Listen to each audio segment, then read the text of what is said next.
Eagle media ప్రేక్షకులందరికీ కూడా నా నమస్కారాలు తెలియజేస్తున్నాను. నా పేరు డాక్టర్ జీవీఎన్ఆర్ త్రిపులెస్ వరప్రసాద్.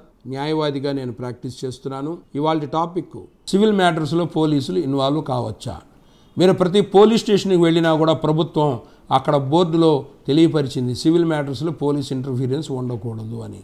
కానీ వాళ్ళ చాలామంది ఏం చేస్తున్నారంటే కోర్టులకు స్టాంపు డ్యూటీలు కట్టి కోర్టు చుట్టూ తిరిగితే లాయర్ చుట్టూ తిరిగితే చాలా కాలయాపన జరుగుతుందని తెలిసిన పరిధిలో ఏదో ఇన్ఫ్లుయెన్స్ వాడుకొని ఎవరినో మినిస్టర్ల ద్వారా కానీ లేదా ప్రైవేట్గా ఉన్నటువంటి పెద్ద మనుషుల ద్వారా కానీ ఏ పోలీస్ ఆఫీసర్కో కాస్త చెప్పించుకొని వాళ్ళని పోలీస్ స్టేషన్కి పిలిపించి పంచాయతీ చేసుకుందాం అనేటువంటి పరిస్థితుల్లో ఉన్నారు. అటువంటి పరిస్థితుల్లో నడిచినంతకాలం ఏదైనా నడుస్తుంది. కానీ ఎవరైనా ఎదురు తిరిగితే ఇవాళ హ్యూమన్ రైట్స్ వైలేషన్ చాలా ఎక్కువగా కేర్ తీసుకుంటున్నారు. సుప్రీంకోర్టు ప్రతి పోలీస్ స్టేషన్లో కూడా సీసీ కెమెరాలను పెట్టించింది. కాబట్టి ఎవరైనా సివిల్ మ్యాటర్లో ఇన్వాల్వ్ అయ్యి ఎవరినన్నా అలా పిలిపించి సివిల్ మ్యాటర్లో కానీ మాట్లాడడం జరిగితే అటువంటి సీసీ ఫుటేజ్ పోలీస్ స్టేషన్లోనే ఉంటుంది. కాబట్టి వాళ్ళు ఎవరన్నా ఎదురు తిరిగి కంప్లైంట్ ఇచ్చినట్లయితే చట్టరీత్యా చర్యలు తీసుకుంటారు. ఒక మనిషి ఎలా అయితే చీటింగ్ చేస్తే చర్యలకు గురవుతారో పోలీస్ ఆఫీసర్లు కూడా అటువంటి పరిస్థితుల్లో పడతారు. సో పోలీస్ ఆఫీసర్లు చట్టబద్ధమైనటువంటి విధులు నిర్వహిస్తుంటే వాళ్ళకి చట్టం ప్రొటెక్షన్ కల్పిస్తుంది.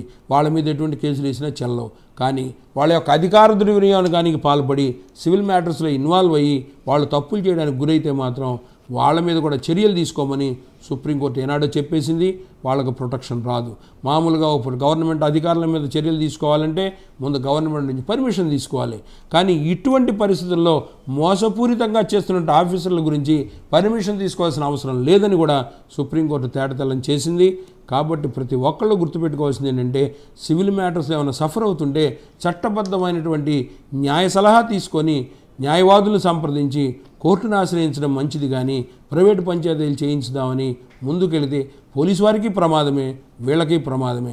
రావాల్సింది పోయి ఎదురు సమస్యలు తెచ్చుకునేటువంటి పరిస్థితులు పడతాయి. కాబట్టి సివిల్ మ్యాటర్స్లో పోలీసులకు అధికారం లేదు. చాలామంది ఏం చేస్తున్నారని చెక్ బౌన్స్ అవ్వగానే కోర్టుకి వెళ్ళటం మానేసి పోలీస్ స్టేషన్కి వెళ్ళి పోలీసులతో సారా నాకు పేమెంట్ ఇవ్వాలా, నాకు చెక్ ఇచ్చాడు బౌన్స్ అయిందంటే పిలిపించి అడుగుతున్నారు. అలా చెక్ బౌన్స్ కేసుల్లో కూడా పోలీసులు డైరెక్ట్గా ఇన్వాల్వ్ అయి పిలిచే అధికారం లేదు. అలాగే ప్రాపర్టీ కొనుగోలు అమ్మకాల విషయంలో కూడా సార్ నాకు అగ్రిమెంట్ రాశాడండి, నాకు రిజిస్ట్రేషన్ చేయలేదండి అని అంటే పోలీసులకు అధికారం లేదు. ఈ అగ్రిమెంట్ హోల్డర్ వెళ్ళి specific performance of agreement of sale అనే సూట్ వేసి కోర్టు ద్వారా పరిష్కరించుకోవాలి. కానీ పోలీస్ స్టేషన్కి ఎటువంటి సంబంధం లేదు. కాబట్టి దీన్ని గుర్తించాల్సినటువంటి అవసరం ప్రతి ఒక్కళ్ళకి ఉన్నది. మీ అందరికీ నేను కృతజ్ఞతలు తెలియజేస్తున్నాను.